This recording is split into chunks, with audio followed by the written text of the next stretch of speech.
WSB General Hospital Spoilers reveal that in Port Charles, nothing ever truly returns without bringing something darker with it, and the reopening of Charlie's pub carries that quiet, dangerous truth beneath its surface.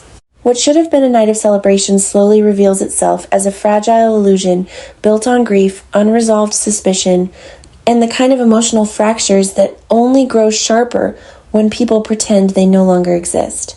The music, the laughter, the glow of newly restored walls, all of it feels almost defiant against the memory of fire, against the echo of a night when everything nearly collapsed. For many, this reopening is a symbol of resilience, a reclaiming of something stolen by tragedy. But for others, especially those who have not found closure, it feels like reopening a wound that never healed. At the center of that quiet storm stands Sonny, a man who has always thrived in chaos, but now finds himself unknowingly standing at the edge of something far more personal than any rival he has faced before. Because this time, the threat is not just about power or territory. It is about grief twisted into vengeance. Sidwell is no longer operating from calculated ambition alone. He is driven by a belief that Sonny is somehow connected to the death of his son, Marco. Whether that belief is grounded in truth or manipulated by others almost no longer matters. What matters is that Sidwell believes it, and belief in a world like Port Charles is often more dangerous than fact. As Charlie's pub prepares to open its doors again, Sidwell's mind moves in a darker direction, one that mirrors the very destruction that once brought the place down. The possibility that he could orchestrate another fire, turning a night of celebration into a second catastrophe, is not just a strategic move, it is symbolic. It would be his way of sending a message not only to Sonny but to everyone connected to him that nothing rebuilt is ever truly safe.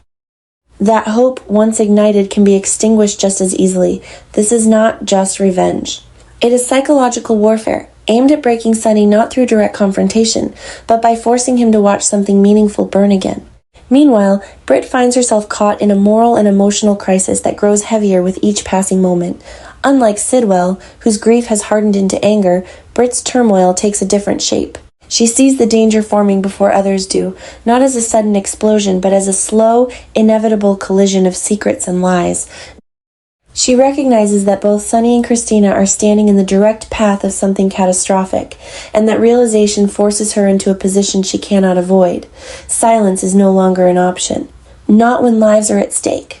What makes Britt's decision so devastating is not simply the risk it carries, but the weight of what she must reveal. By exposing Cullum as the true killer of Marco, she is not just correcting a lie, she is detonating a truth that has the power to reshape everything. For Sidwell, this revelation could shatter the foundation of his rage, or redirect it in an even more unpredictable direction. For Sonny, it could mean the difference between being hunted for a crime he did not commit and becoming the center of an entirely different kind of war. And for Britt herself, it could mark the moment she steps from observer into target. The psychological tension lies in the uncertainty of how Sidwell will respond. If his hatred toward Sonny has been built on a false assumption, will the truth free him from that obsession, or will it deepen his instability? There is something profoundly dangerous about a man who realizes he has been wrong, especially when that realization comes too late to undo the damage already set in motion. Sidwell is not the kind of man who quietly redirects his anger. He transforms it, reshapes it, and unleashes it with even greater force.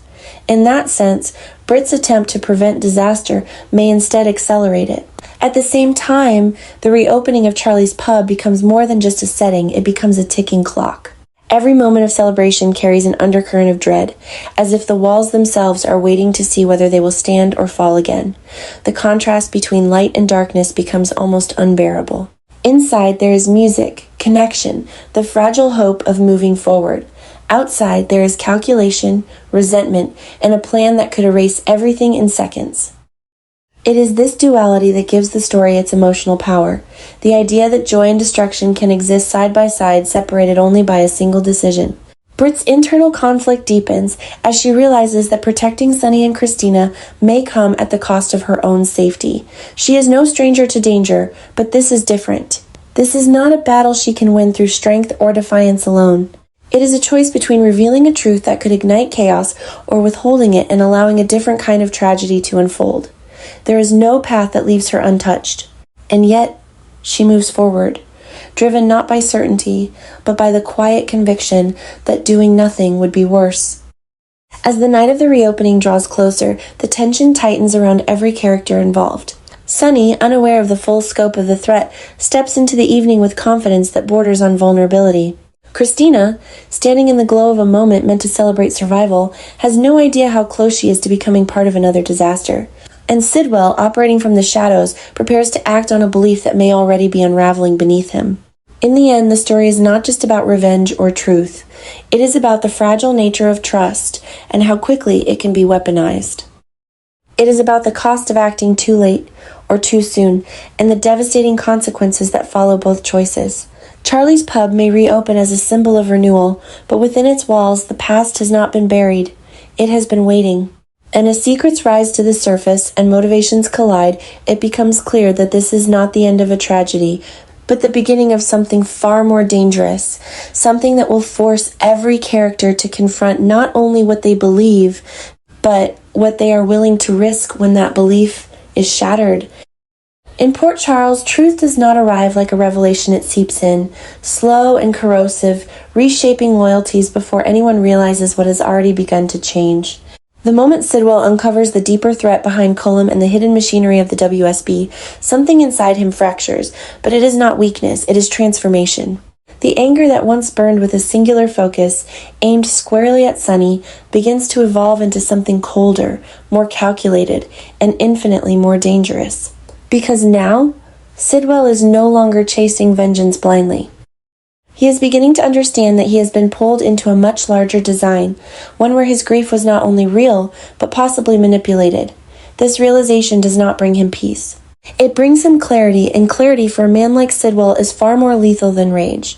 The idea that Cullum may have acted as part of a broader operation, that the WSB has been moving pieces behind the scenes, reframes everything. It forces Sidwell to confront the possibility that his hatred towards Sonny was, at least in part, misplaced or worse, deliberately redirected, and that thought does not soften him, it sharpens him.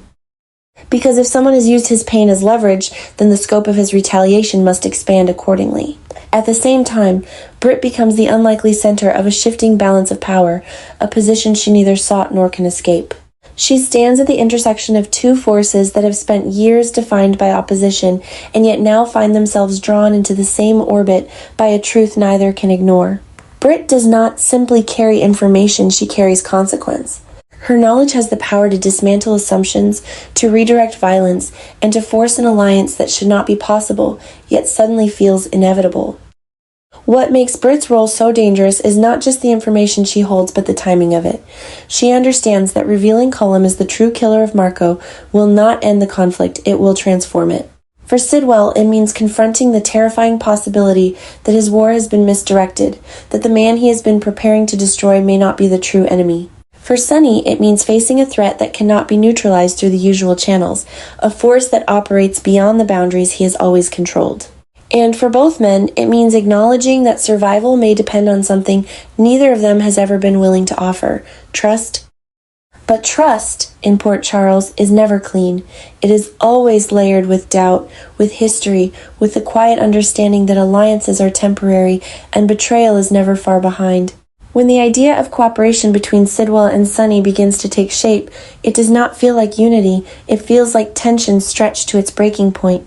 Every interaction between them carries the weight of everything that came before, every unspoken accusation, every instinct that warns them not to turn their backs for even a second. And yet, the threat of Cullum and the WSB is enough to force movement. Because this is not a battle that can be won through isolation. Cullum represents more than a single adversary. He is a gateway into something larger, something systemic, something designed to destabilize rather than confront directly. The WSB, with its reach and its secrecy, introduces a level of unpredictability that neither Sidwell nor Sonny can fully anticipate on their own. It is not just about who is stronger, it is about who understands the game being played. As this uneasy alignment begins to form, the psychological pressure intensifies. Sidwell must reconcile his need for revenge with the growing awareness that his target may not be who he believed. Sonny must suppress his instinct to dominate, to eliminate threats unilaterally, and instead consider the possibility that cooperation is not weakness, but necessity. And Britt, standing between them, must navigate a path where every step forward risks triggering a collapse she may not be able to contain. What makes this situation even more volatile is the lingering question of motive. Why would Cullum act in a way that implicates Sonny? Why would the WSB allow or even orchestrate a scenario that drives two powerful figures into conflict? The answers are not immediately clear, but the implications are chilling. If Sidwell and Sonny have been maneuvered into opposition, then their eventual alignment may have already been anticipated. And if that is true, then even their cooperation may be part of a larger plan, one that neither of them fully understands. This is where the story shifts from conflict to paranoia, because once the idea takes hold that every move has been predicted, every reaction accounted for, the ground beneath them becomes unstable. Sidwell begins to question not only his enemies, but his own decisions. Sonny, who has always relied on instinct, finds that instinct clouded by the possibility of manipulation. And Britt, who thought she was revealing the truth to prevent disaster, starts to realize that truth itself may be a weapon in someone else's hands. Still, there is no turning back. The moment the connection between Sidwell and Sonny is established, however fragile, it sets events into motion that cannot be undone. Their combined strength creates a new kind of pressure on Cullum and the WSB, forcing them out of the shadows, even if only slightly. But that pressure comes at a cost. Because the closer Sidwell and Sonny move toward a shared objective, the more they must confront the reality of each other, not as enemies, but as reflections of what they themselves are capable of becoming. And that is where the real tension lies. Not in the external threat, but in the internal recognition that the line between them has never been as clear as they believed. Both men are driven by loyalty, by loss, by a willingness to cross boundaries others would never consider. The difference has always been perspective. But now, as they stand on the same side of a conflict neither can fully control, that difference begins to blur. For Britt, this is the most dangerous part of all. Because she is not just witnessing a shift in alliances, she is enabling it. And in doing so, she becomes tied to whatever outcome follows. If Sidwell and Sonny succeed in confronting Cullum and exposing the reach of the WSB, she will have played a crucial role in reshaping the balance of power in Port Charles. But if they fail, if their alliance fractures under the weight of mistrust or manipulation, she may find herself caught in the fallout, seen not as a bridge but as a catalyst. As the story continues to unfold, the sense of dread does not erupt into chaos. It builds slowly and relentlessly, tightening around every character involved. Because the most dangerous moments are not the ones defined by action, but the ones defined by anticipation, the quiet seconds before everything changes, when choices are made not with certainty, but with instinct, fear, and the fragile hope that they are doing the right thing. In that space, where truth and deception become indistinguishable, Sidwell and Sonny move forward not as allies, but as men bound by necessity, walking a path that could lead to victory or destruction with equal certainty. And at the center of it all, Britt carries the weight of knowing that sometimes the act of revealing the truth does not end a war, it simply changes who is fighting it.